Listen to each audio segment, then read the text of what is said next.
Welcome to the Encore Audio Archives YouTube channel. I'm Taper Dave, and this is my channel. I've uploaded hundreds of talks here that I've recorded at meetings in West LA, and I've also recorded conventions starting in 2013. I've got a bunch of those up. And Walt and Mary Murray, the original owners of Encore Audio Archives, started the company in the 80s, and Walt recorded Joe and Charlie's and a bunch of stuff down in Vista, California. My sobriety date is June 20th of 1994. I hope you find something you like, so please like and subscribe to my channel and comment down below. If you want to hear something that I don't have or that you don't see, I'll see that I get it. Anyways, take care and have a great day if you want to. Oh, you have a fan up here. I'm so glad. I brought this up because I figured I need to do this. And Palma told me that I'd need this. And they were kind enough to give me some water, which I will drink. So it's truly an honor to be here. Truly an honor to be here. Bara, I cannot thank you enough for giving me the honor to come here tonight and speak, tell my story.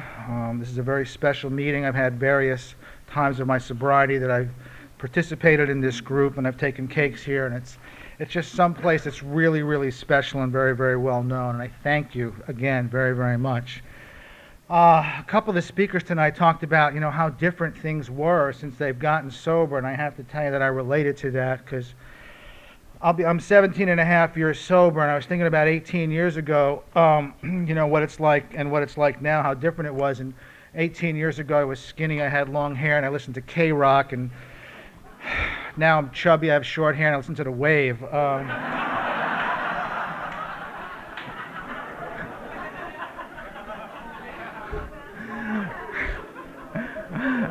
I don't know how that happened. I used to hate The Wave. Oh my goodness. This is fun, Bara. Thank you. Bara, I met Bara. What are you now? Coming up on 17? Bara, when I was newly sober, I worked in drug recovery. I was what they called a technician. Basically, that was a person who drove people, newcomers, around to meetings that were guests of the facility and kind of facilitated AA meetings. Anyway, Bara was one of the guests at the facility that I worked at. And Bara was very, very popular with the other guests. And I'm not here to tell you Bara's stories, but Bara's got some interesting stories. But she was just, they actually assigned me to watch Bara. She didn't really like to sit up in the front row at meetings, but she did like the social aspect of the group. But she was always there. She was always there, Bara. And look at us now. Bara thought I invented the phrase, don't drink or don't use no matter what. She was very disappointed when I told her I didn't invent it, but the reason she thought that was because that was my mantra. I mean, it'd be like, that's all I said to myself all the time. I don't drink, I don't use, no matter what. You'd come up and say to me, Kenny, how you doing? Don't drink or use no matter what, man, What'd you do today? Didn't drink or use no matter what, man. I wanted to drink and use for the first 4 years of my sobriety, and that saying, whoever came up with it, truly was my mantra. I would sit there and just say that all the time. And if I say nothing else tonight that makes any sense, let me just tell you, if you hang on to that you don't drink or use, no matter what, your life will change, and your life will change for the better. I specifically addressed that to the many, many newcomers that were here tonight. I want to welcome all of you, and I want to tell you that you are in store for the adventure of a lifetime. Being sober in Alcoholics Anonymous is better than any action-adventure movie that you can see, but like any action-adventure movie, there will be plenty of drama, there will be plenty of turmoil, there will be plenty of action, but you will wind up being the hero in your own life. by staying sober, but it is really an adventure. It's not been easy. I got about 23 minutes here to tell you what it was like, what happened, and what it was like, and what it's like now. I don't like to give really drug-a-logs regardless of how much time I have. Let me just tell you this. I smoked my first joint when I was 15. I took my last toot of cocaine and drank my last scotch when I was 30. During those 15 years, to be perfectly honest with you, 13 and a half of those years, I thought my life was great. I was a very, so I thought, responsible user of drugs and alcohol. I was, you know. When I first got sober, I felt that I was a second-class alcoholic. I never had a 502. I never had a blackout. Now, maybe I perhaps wish I would have had some blackouts, but I never had a blackout. I remember everything I did. Everything.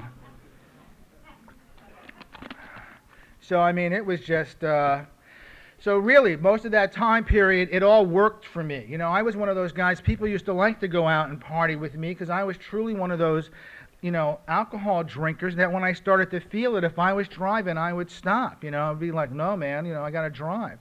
Give me another line of Coke, though. But,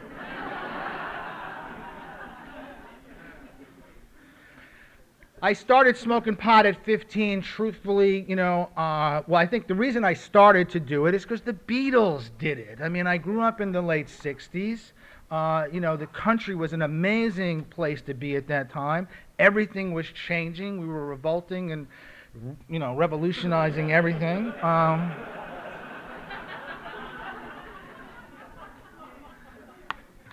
didn't want to do anything that my parents represented. I was an aspiring musician, and I mean, you know, I started smoking pot. And my best friend and I, Mitch Nicolaisen, I lived in a place called Teaneck, New Jersey. I say that openly today. I didn't admit that till I was 4 years sober, I want you to know. Teaneck's about 6 miles west of Manhattan. It was close enough that I was able to ride my bicycle to New York City.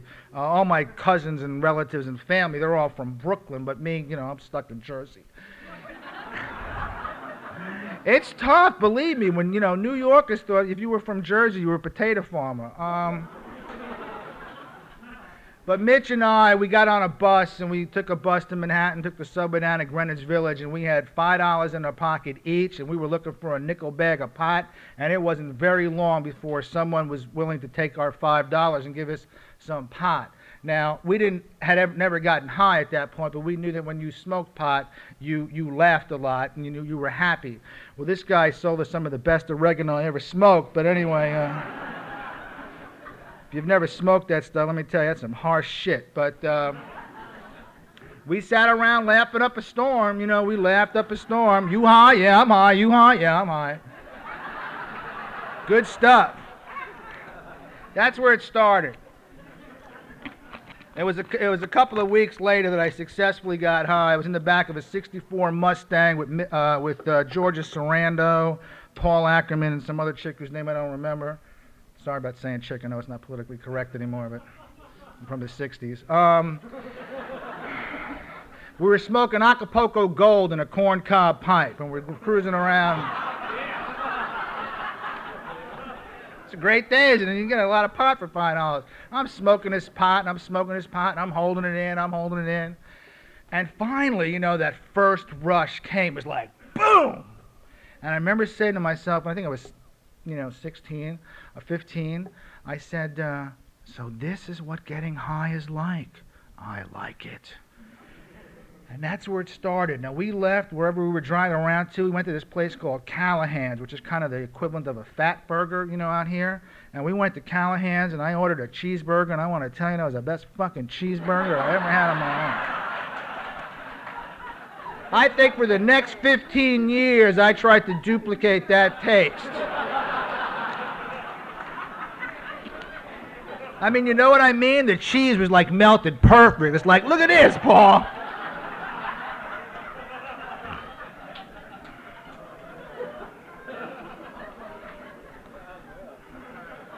So that's where it started. Now, during that 15-year period, it went from pot to hash to THC to LSD to SDP to MDA, all of that shit.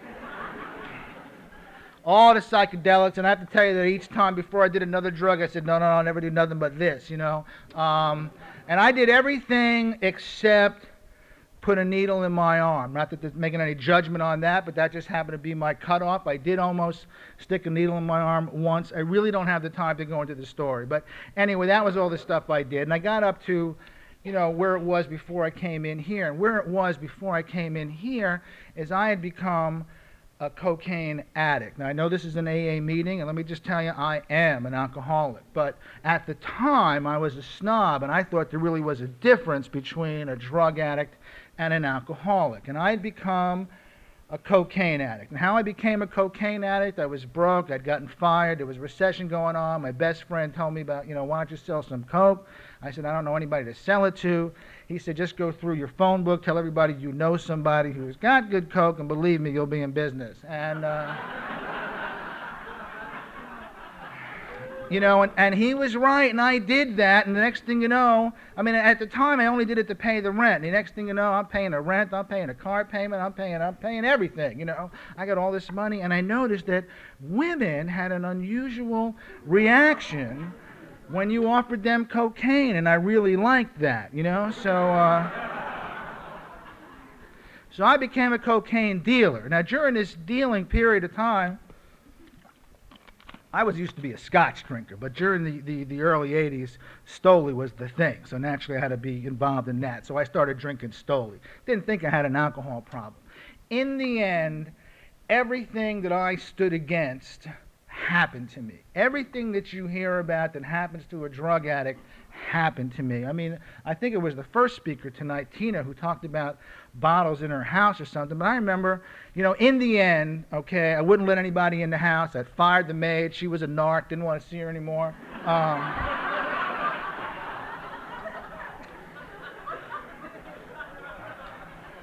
I wouldn't go out of the house. I would always have everything delivered, you know. Yeah. Bring 4 bottles of Stolichnaya, a carton of Marlboro Lights, and a Slim Jim. And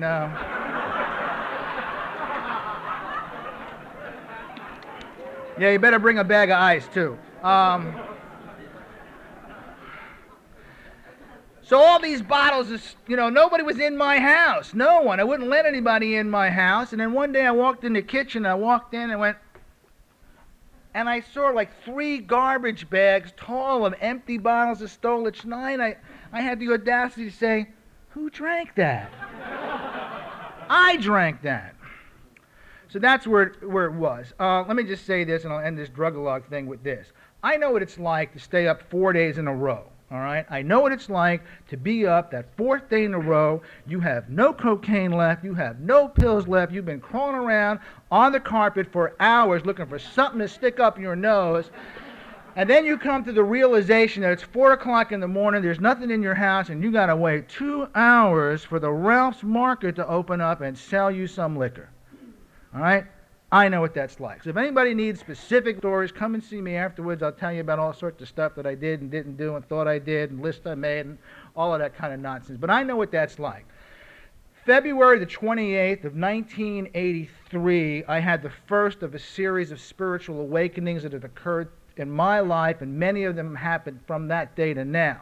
But the first one was, I was laying there on the floor in my apartment in Beverly Hills, this East Beverly Hills. There's 2 streets east of La Cienega between San Vicente. It is Beverly Hills, and they charge you the rent for it, but believe me, it's not. And I'm snorting up coke, and I'm drinking Stoli, and all of a sudden I had this thought, and the thought was, I've ruined my life to the point that I'd rather be dead. Now, I had always been a positive thinker, a man who believed in that New York macho Italian mentality. You never give up. You never surrender. You are a man. You can do anything. And here I am whimpering, thinking, I'd rather be dead. In an instant, that thought turned into, if you don't stop right now, that will turn into, why don't you kill yourself? And that was the first spiritual awakening I ever had. I got up off the floor, I walked into my bedroom, I got down on my knees, and for the first time, I admitted that I was an addict. Now again, I didn't know anything really about Alcoholics Anonymous. So I said, "Dear God, I'm a cocaine addict. Please help me to stop using."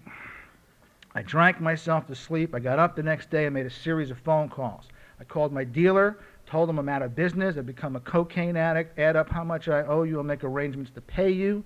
I called up every person I had sold cocaine to and told them I'd become an addict. Don't call me anymore, and here's the phone number for my deal for the competition. Call him. And I called up a guy named Jack who had 2 weeks previous to this joined CA and AA, which I thought was a little obsessive on his part, but nevertheless. And I said, Jack, I've become a cocaine addict. And he said, I know. I said, I want you to take me to one of those meetings that you go to. He said, great, I'll be right over. I said, whoa. I don't want to go now. I want you to take me to the airport now. I'm going to go to Hawaii to dry out. When I come back, I want you to take me around. But he was a good guy, and he did that. Now, when I went to Hawaii, I knew nothing about the 12 steps. I knew nothing about recovery. I knew a teeny bit about AA, which is a funny story, but I don't have time to tell it to you. But I didn't know what sobriety was. And sobriety is that we don't drink or use or take anything from the neck up that affects us mentally, okay? So no pot, no pills, no booze, no heroin, you can't even suck on a whipped cream can, okay? So if any of you newcomers been hanging out in the frozen section of the market, cut it out.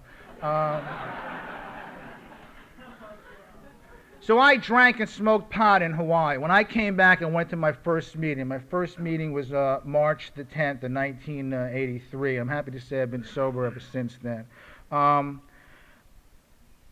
This laughter that's been going on is the magic. Not that God's making it maybe go through me tonight, but it's the laughter that has kept me here. When I hear speakers who talk about the zany antics that they did, and I laugh, and we all laugh from relating, because we've all done the same stupid stuff, that's what made it attractive to me to come to another meeting. That's not entirely true. The women had a lot to do with that, but the women and the laughter, that's what made it attractive for me to come, So I walked into that meeting in 1983. It was a CA meeting. They gave out the big book of Alcoholics Anonymous. They gave out the AA directory, and they had speakers, and they gave out chips. And I said, what do you got to do to get a chip? And they said, well, it's total abstinence. No pot, no booze, no nothing. Anything that affects you from the neck up for 30 days. And I said, well, you don't understand. I don't have a pot problem. The whole group laughed, and some asshole in the back, mutters under his skin, under his voice, well, if you don't have a pot problem, then it won't be a problem to not use it, will it?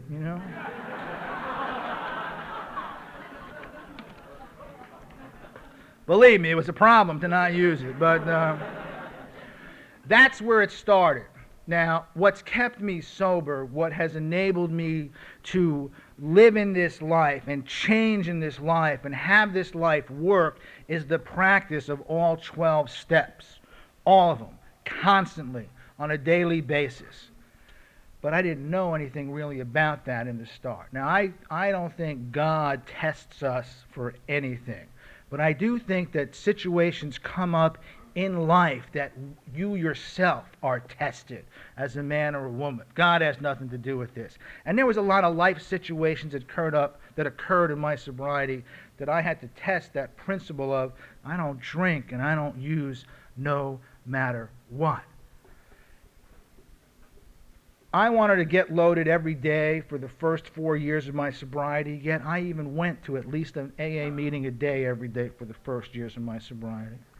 I got up at every meeting I went to and I shared, and I would tell you what I thought of you in explicit detail. I hated coming to meetings. I hated being sober. I didn't understand. It was 9 months of going to meetings before I even finally realized that I was, in fact, an alcoholic. When I was 10 months sober, and I've been going every day, And I had 12-step my girlfriend, who would later become my fiance, and I'm an expert-rated skydiver. To this day, I still hold that license. And we would go to meetings all week, and Friday rodeo, and then split to the desert, and we'd jump out of airplanes and go to meetings there. And on February the 4th of 1984, right in front of me, Shelley took it in, all the way in. It was her last parachute jump that she ever made. A sport that she knew nothing about until she met me, and here I am, 10 months sober, and I watched my fiance take it all the way into the ground. It's a sight that I'll never forget, and it took me a long, long time to get over that. And I want to tell you something, that prior to that day, I thought that the death of a loved one was a legitimate reason to drink or use. That if you watch somebody that you love die, you can get loaded. But I've been going to these meetings for 10 months, every day, hearing all of this stuff. And what I'd learned was that, yeah, I could take that drink, but it wasn't going to make Shelley get up and walk. She wasn't going to come home with me. And I knew that I could not get loaded enough, long enough, that I wouldn't wake up one day and have to deal with those feelings. So I drove 120 miles back from the desert and went to a meeting, and the people of Alcoholics Anonymous rallied around me. They didn't leave me alone. There were meetings at my house. When her funeral came, 500 people showed up. Her parents could not believe it. People said to me, "Kenny, you can get through this. You don't have to drink, because you don't drink or use no matter what." And I'm here to tell you that you don't have to drink or use no matter what. That I got through that. And it took a long time, and it was not something that I'd want anybody to ever go through. But you don't drink or use no matter what, you could stay sober and get through anything. And I thought that would be the most painful thing I ever went through. And a year later, I got into a suicidal depression. And for those of you who have been through one, you know what I'm talking about. I wound up one night with a gun in my hand, begging God to give me the strength to pull the trigger. Thank God that I didn't have the strength to pull that trigger. But for those of you who've been there, you know what I'm talking about. For those of you who haven't, I hope you never go through one. But Eileen W., and I'm sure a lot of you know her. A lot of people, I was depressed for a long time, and people in AA sometimes aren't that tolerant. A lot of people would say, "Get off the pity pot. We're tired of hearing me share." But Eileen W. came up to me one day and said, "Kenny, you just don't get loaded. You don't kill yourself. And one day is going to go by, and you're going to realize, holy shit, you didn't want to die that day." And I'm here to tell you that happened months later. But one day I got down on my bed that night, and I went, I didn't think about killing myself today, And what did I do during that depression? I called my sponsor all the time. I prayed about those steps. I prayed to God. I cursed God. I came up at podiums. I cursed you. I just showed up. But I didn't drink or use or kill myself no matter what. And I got through that. Year after that, I tried to join the armed services,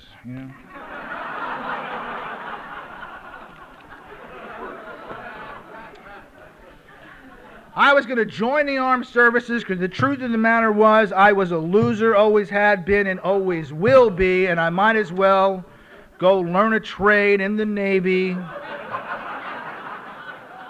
drink beer, marry some white trash chick and move to Pomona,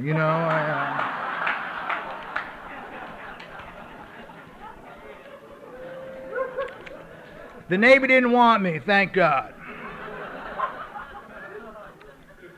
I want to end it with this because I'm running out of time here. And this was the most significant change in my life. Up until right before my 4th year birthday, I worked the program. No one would say that I didn't. I had commitments at every meeting. I worked the steps. I sponsored. First guy I sponsored, I was 9 months sober. I sponsored millions of guys into my sobriety. I did all the stuff on the outside that one would have to do that you would think worked a good program. But on the inside, I didn't do this on purpose, but on the inside, I still thought it was about money, property, prestige. The right blonde woman, the right amount of zeros next to my bank balance, the right car, the right house in the hills. And here I was at almost 4 years of sobriety thinking again, I'm a loser. AA doesn't work for me. And I was in a bar, which is another long story, but I took I was with this guy and I said, "Give me that scotch." I heard the ice cubes clinking and I brought that scotch up to my lips. And as I brought that scotch up to my lips, I remembered a woman who I had heard speak at Sundowners years before, and she said, as she brought the drink to her lips, she said, "Dear God, help me not drink." This all happened in an instant. And I said, dear God, help me not drink. And my eyes focused on a pack of Marlboro Lights, and in unison, my one hand with the scotch went down, the other hand went for the Marlboros, and I hadn't smoked in years, and I picked up that cigarette and just went, whew, you know, and I got up off the table, and I walked to the drugstore, and I bought a pack of cigarettes, and I smoked for the next 3 years. But I didn't drink. Now, what happened was, and I don't have time to go into the specifics, but what happened, what the miracle was, the miracle that happens in Alcoholics Anonymous if you don't drink and don't use and work the steps, the miracle that happened for me was I wound up in Chicago at a Cocaine Anonymous meeting. Now, I don't have time to go into this either, but I'm one of the early members. I'm one of the early members of CA, and CA just started in Chicago. So I'm here, and I'm talking about I want to get loaded. Now, they knew who I was because of the CA stuff, and they're like sitting there thinking, oh my God, you know, one of the founding members of CA is gonna get loaded. And these two newcomers grabbed me and wouldn't leave me alone. They came with me on sales calls. They sat in the waiting rooms of the places I went to see. They stayed with me all day and all night. What happened is what finally dawned on me through that experience and what it talks about in the big book of Alcoholics Anonymous, and what's happened since that enlightening experience to today, is that our primary purpose, or my primary purpose, is to stay sober and help another alcoholic achieve sobriety. That's what my job is. And that's what it says in the big book. How I do that and maintain that on a daily basis is through an understanding and a communication with God and a practice of the 12 steps of Alcoholics Anonymous. But it's all about staying sober and being willing to help another alcoholic achieve sobriety. I use my last name when I identify. If you were here 3 weeks ago, you heard Alec get up here and talk about Kenny Lombino, when he was a newcomer, would always say his name. And, you know, why did he do that? It was against the rules. It's an anonymous program. There are no rules in AA, first of all. And it's an anonymous program in the level of press, radio, films, and television. So I can't go on Oprah and say I'm Kenny Lombino, I'm a member of Alcoholics Anonymous. But I can come up here and say I'm Kenny Lombino, I'm a member of Alcoholics Anonymous. I live in Sherman Oaks, and if you dial 411, you'll find my phone number. Because if it's 2 o'clock in the morning and you're about to drink or use, and you call up information and say, hey, you got the number of that guy Kenny L who spoke of Malibu Saturday night, you know, nothing's going to happen.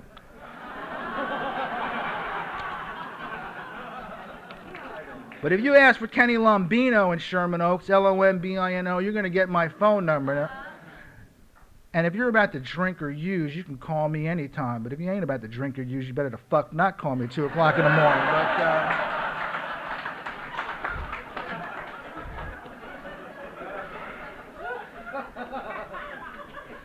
But if it's 2 o'clock in the morning and you're about to drink, I am one of those people that you can call and you could find me. My number is listed because I have nothing to hide. And I have nothing to hide today because Alcoholics Anonymous, by working those 12 steps and remembering my primary purpose to stay sober and help another alcoholic stay sober, has allowed me to live a life that I am available. I am available, I show up, I suit up. Been married, divorced, all of that stuff. I am at a time, I just want to end this with that my experience in Alcoholics Anonymous has changed my life. And my experience has been that I've come here and not taken a drink or a drug, no matter what's happened, and I followed these principles to the best of my ability, and my life has changed. And if it could change for me, it could change for anyone. We are the most courageous people on the planet. Thank you very much.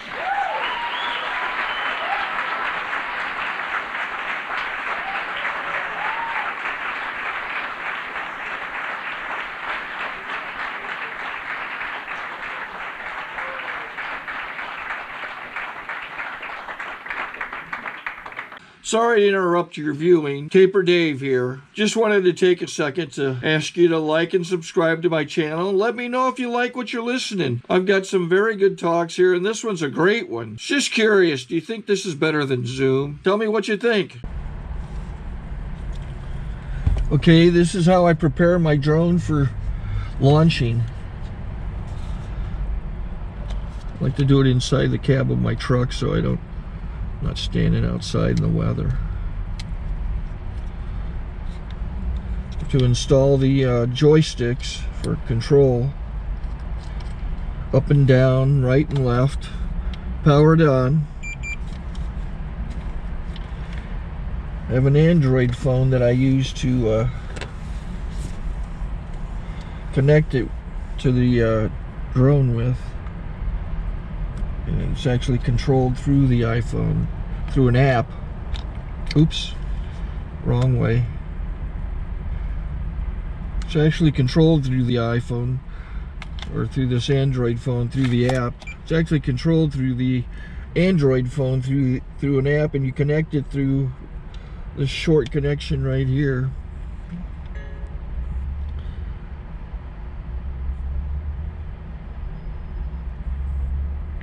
Remote control connected.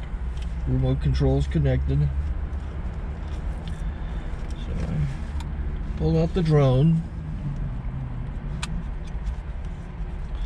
I have to extend the legs. Long legs extended first, then the short legs. Remove the gimbal protector. Set that aside, then power it on one short burst, then one long burst.